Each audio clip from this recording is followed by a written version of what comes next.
At this point in the series, it's our hope the listeners see clearly that Newton's concept was prematurely discarded.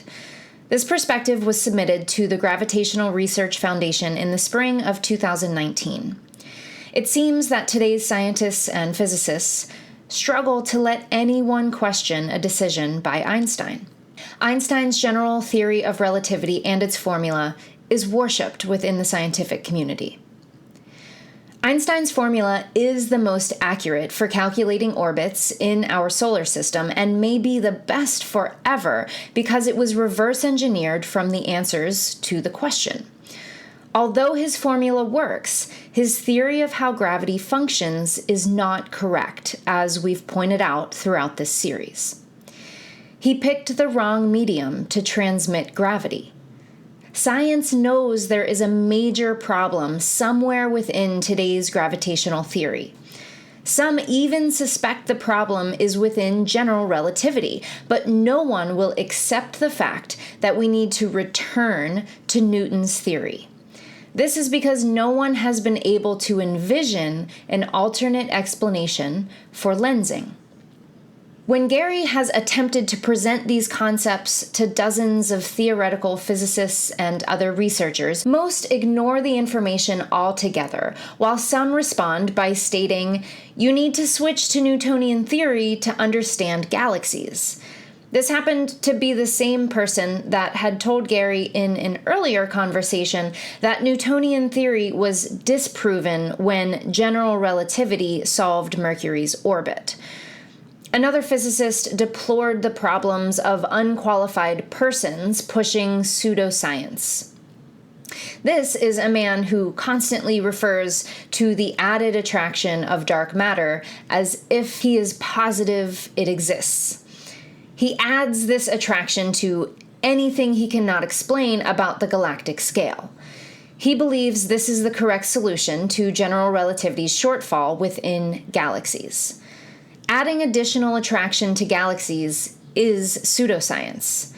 In Gary's opinion, it would be a welcomed change to see scientists stop supplementing general relativity and make it stand on its own.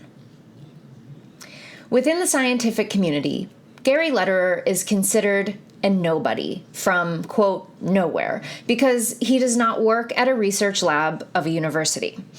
When asked by the scientific community, "Who do you think you are that you can question Einstein in this way?" Gary's response is this: "My skill is reverse engineering complex processes and correctly determining how they function. During my research into this project, a few other aspects about the universe were discovered that have been completely overlooked due to scientists' blind obsession with general relativity." Here's a list of areas that have been placed into the scientific lexicon because general relativity was extended too far. Reversing course on these topics will surely take a generation for scientists.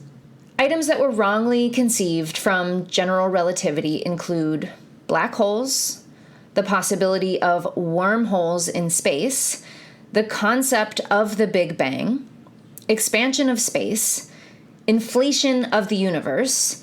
Inflation of the universe is pseudoscience. And additionally, the cosmic microwave background needs to be re-examined. Scientists always begin an explanation of the curvature of space-time by saying this may be a hard concept to visualize. It's not hard to visualize. It is just illogical when viewed along with the data available today. The curvature of the sun within our solar system cannot follow only the sun. The entire solar system needs to be immersed in the galaxy's influence. The original depictions of an event horizon around a black hole used to be a circular waterfall, and there was nothing depicted but a dot for the singularity. Now, the event horizon is depicted as a large dark mass with a swirl of masses and gases racing around it. Scientists say that time has completely stopped at the event horizon, and you would never be able to watch anything fall into the black hole. How can a black hole grow if there has not been enough time for you to ever see anything fall in? Wasn't the detection of gravitational waves understood to be evidence of two singularities falling into each other? It sounds like researchers are twisting and turning in the corner that they have painted themselves into by following general relativity's equation beyond its abilities. After Gary completed his research on gravity, he spent 2 years working on what is known as dark energy. Using the same reverse engineering process, he believes he also discovered the truth about this phenomenon. Even though the additional attraction being added to galaxies is incorrect, the concept of dark energy turns out to be a real thing. The trade-off for losing the items that were wrongly conceived from general relativity will be worth it. The complete understanding of how gravity works, along with an understanding of dark energy, will bring a new revolution to science. How would you like to look at the escape velocity in a new way?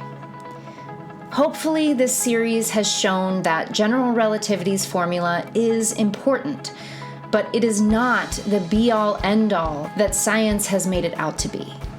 A new look at Newton's theory was long overdue. Anyone who understands the logic presented here, please pass it along. Maybe its popularity will force today's scientists to take their blinders off. As this series comes to a close, we end the same way we began, by asking, heretic or visionary? You decide.